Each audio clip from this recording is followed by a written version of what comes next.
Hello again and welcome to another video. This time I'm doing Statistics 2019 question 3 linear regression correlation. And apologies, I'm sure you've recognized if you've watched any more of my linear regression correlation videos that I find this topic a little dull. But yeah, it is in every stats paper.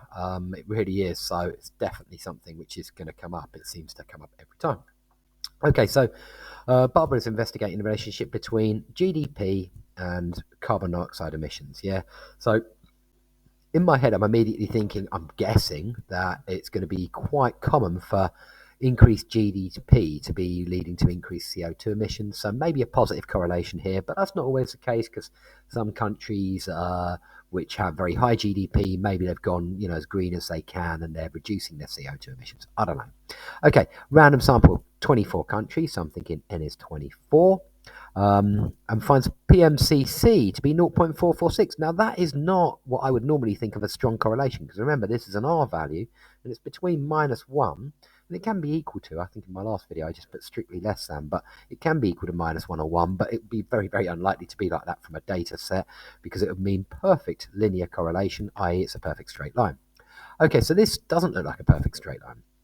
Now, once again, we've got to do a hypothesis test. So this was exactly the same way as the one from 2018 started. So I'm just going to go H0. That's always that there's no correlation. And remember, I use rho in this, which is the R equivalent, but for the population and not the sample. And my H1 is going to be, now, whether or not the product moment correlation coefficient for all countries is greater than zero.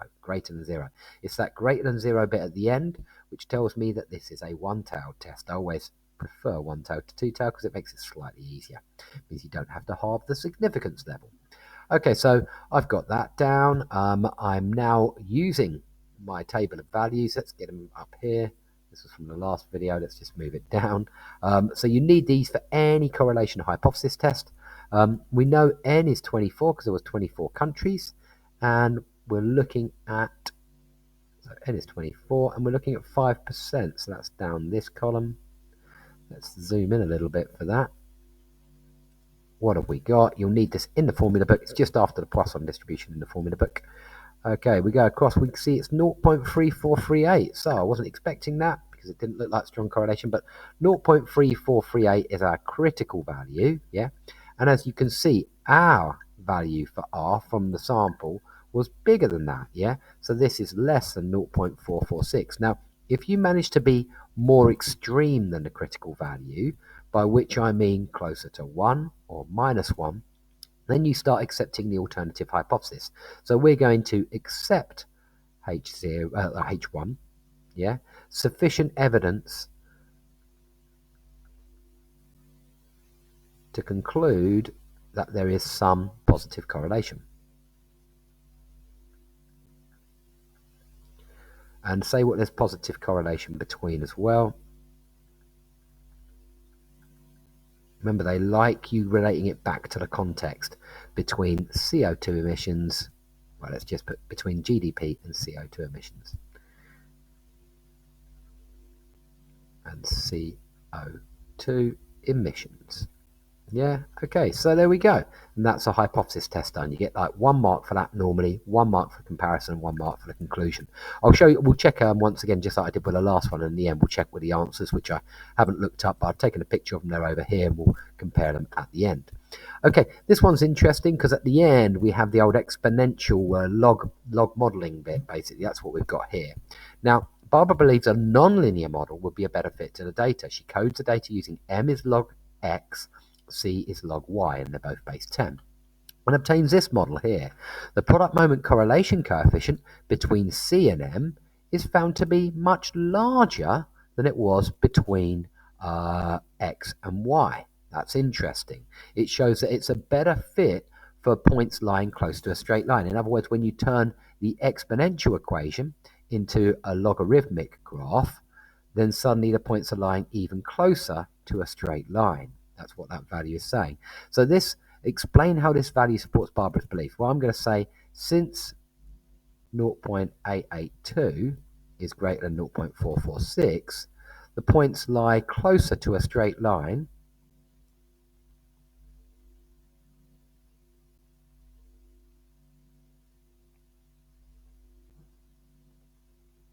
And so log x against log y, when you plot log x against log y, you should have a closer model, and hence the nonlinear model is a better fit because this is a logarithmic model. It's a straight line but with logs in it, and therefore when you go back to the form which looks like that, you're going to have a non-linear model.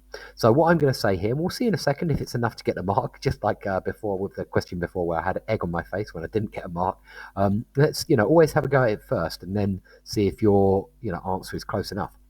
Okay, the points lie closer to a straight line, hence the logarithmic equations, or hence plotting log x against log y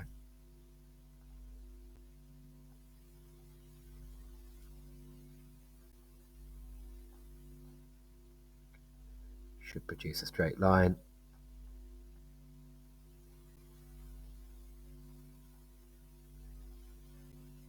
And the non-linear model looks a good fit. And I'll be interested to see what they've got in the mark scheme for this one.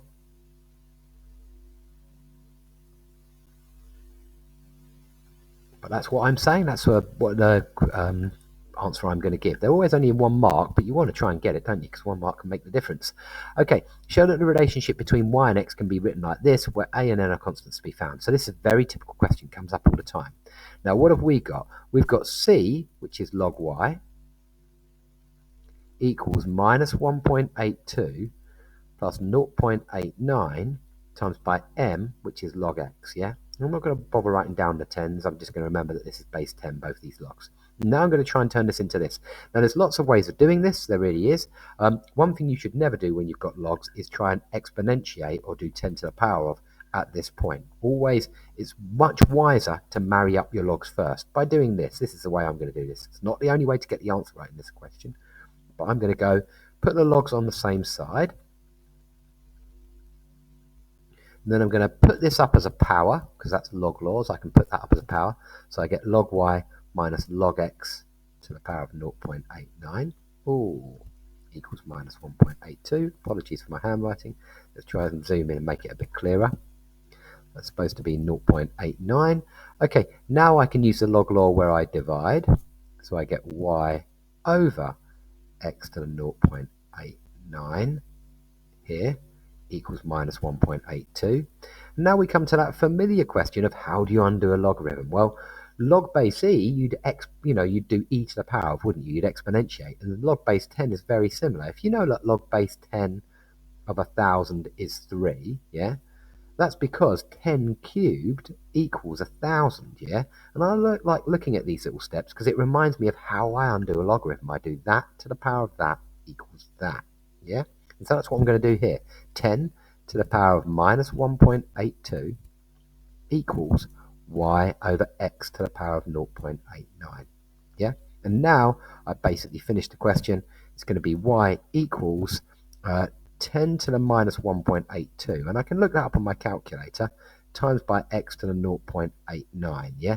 Now I say I can look it up on my calculator. I can't because one of my students, Corridor, has stolen my calculator. Oh, I've got another one over here. 1 second. Knocking things over. My very messy desk. Okay, so apparently 10 to the power of minus 1.82. Hopefully I haven't messed that up anywhere. No. Okay, I'm getting 0.015. I'm going to give my answer to free sig fig because they like free sig fig. So 0.0151 x to the 0.89, and I've determined a and n. What was a? You might even like writing down a equals 0.0151 and n equals 0.89 at the end. It's nice to do it, but we've written it in that form. Okay, right, let's check our answers. Did I get it all right? It was B, which I'm really interested in. So this is fine. We've got the critical value right. That's good. The value is closer to 1. Well, there we go. They just wanted you to say that 0.882 is closer to 1 than 0.446, yeah? The points lie close to a straight line, hence plotting log y against log x. So I think I get that one. That's good. I haven't got the notes on this one this time. I wonder, I might have it on the other screen. I'll check at the end, but I think that's pretty good. You can see here in part C, there's different ways of doing it. You can start off with y equals ax to the n, and then turn it into this, and eventually get the answer. Or you can do what I did, Actually, they've done it a different way. They've just immediately done 10 to the power of all the right-hand side, and then they've worked it out. I prefer to marry the logs together. Generally speaking, if there's ever a log equation, it almost always is helpful to rewrite the logs all on the same side and use log laws to bring them all together. But there we go. I've got 0.015x to 0.89. And that's that question. Hope that was useful. Carry on the good work. Bye-bye.